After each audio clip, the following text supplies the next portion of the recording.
अल्हम्दुलिल्लाहि रब्बिल आलमीन वस्सलातु वस्सलामु अला सय्यिदिल अंबिया वल मुरसलीन अम्मा बाद फ़अऊज़ु बिल्लाहि मिनश शैतानिर रजीम बिस्मिल्लाहिर रहमानिर रहीम।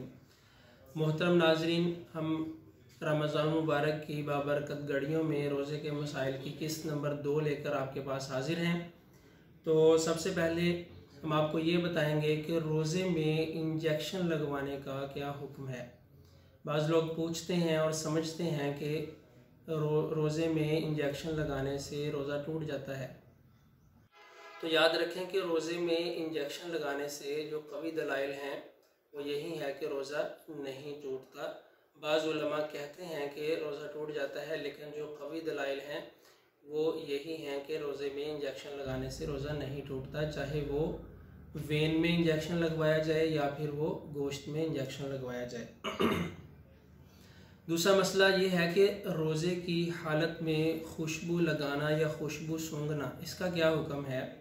तो रोज़े की हालत में खुशबू लगाने से या खुशबू सूंघने से रोज़ा नहीं टूटता।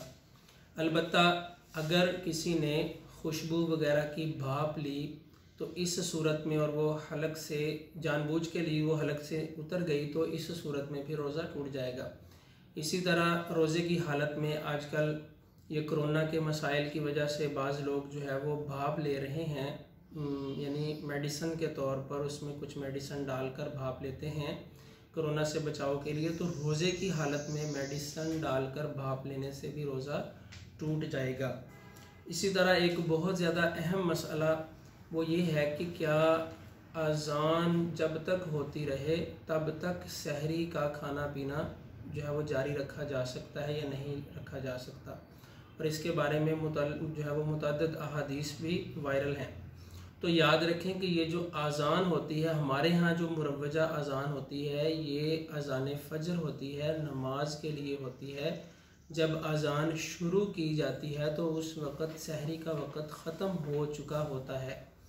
वो अज़ान मुरव्वजा तो यही है कि जब वो टाइम ख़त्म होता है तब दी जाती है, और लोग ये समझते हैं कि जब तक अज़ान होती रहेगी, अज़ान के आखिरी अल्फाज जो है वो कानों में सुनते रहेंगे, उस वक़्त तक हम खाना पीना जारी रख सकते हैं। तो ऐसा नहीं है, इस बात को समझ लीजिए कि अज़ान मुअज़्ज़िन ने शुरू की, मिसाल के तौर पर 3:50 पे सहरी का वक़्त ख़त्म हो रहा है, अब मुअज़्ज़िन ने आकर अपना माइक ऑन किया और उसने अज़ान देना शुरू की। वो बिस्मिल्लाह भी पढ़ेगा, अज़ान देगा, तो 3 से 4 मिनट, 5 मिनट भी लग जाते हैं।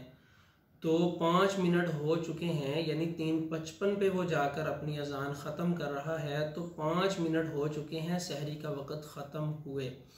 तो इसलिए इस गलत फहमी को दुरुस्त करना चाहिए। अगर कोई ये समझ कर जो है वो मसला मालूम होने के बावजूद भी खाता पीता रहेगा तो उलमा फरमाते हैं उसने अपना रोज़ा बर्बाद कर लिया।